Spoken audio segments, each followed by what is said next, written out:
雖然家陣已經係12月啦，但係我哋廣州個冬天呢，閒閒地30度噶喎。咁今日呢，就想整翻個涼拌菜。我屋企呢，就係經常食蟲草花嘅。咁蟲草花除咗煲湯同蒸雞，其實佢係可以攞嚟做涼拌噶喎。咁蟲草花呢，佢有多重氨基酸同埋微量元素，係非常之適合補充營養，同埋啊佢可以抗氧化噶，即係話食咗啲皮膚呢都靚啲啊。揀蟲草花乾呢，我哋要睇3樣嘢。第一樣呢，就係睇顏色，我哋一定要揀呢啲類似自然嘅金桔咁嘅色，如果係太黃嘅咧就唔好要啦。第二個咧就係摸質感，你摸下佢咧佢係好乾燥嘅，一啲都唔會黐手嘅。第三個咧就要聞下佢，佢係有好自然嗰種菌香味嘅。如果聞起身佢係刺鼻嘅話咧，咁佢個品質就唔係咁好啦。如果懶得揾咧，視頻左下角可以直接買下。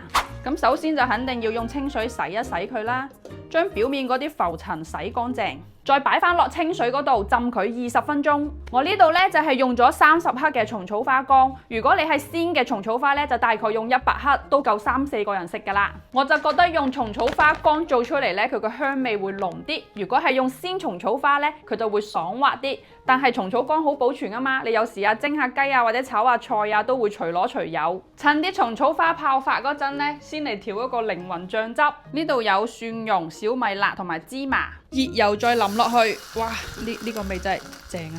一匙羹生抽，啲蠔油，再俾大半殼醋。中意食酸啲咧，可以擺多啲。呢啲咧就係麻油，我就中意俾啲花椒油去嘅，我覺得咁樣會更加香。撈翻勻咧就可以擺埋一邊備用啦。涼拌個配菜咧就睇大家嘅喜好啦。我今日咧就擺咗木耳同埋魔芋絲，呢兩樣嘢唔使灼咁耐啊，分零鐘就得噶啦。所以咧就先灼呢兩樣。過冷水口感更爽口。再將蟲草花擺落去，大概係灼5分鐘到。蟲草花煮好咧，一樣係要過冷河吓，咁樣佢會爽口好多噶。如果你嘅蟲草花乾咧係攞嚟煲湯嘅，浸佢嘅呢啲水咧唔好嘥咗佢喎，可以直接攞嚟煲湯，佢會香好多噶。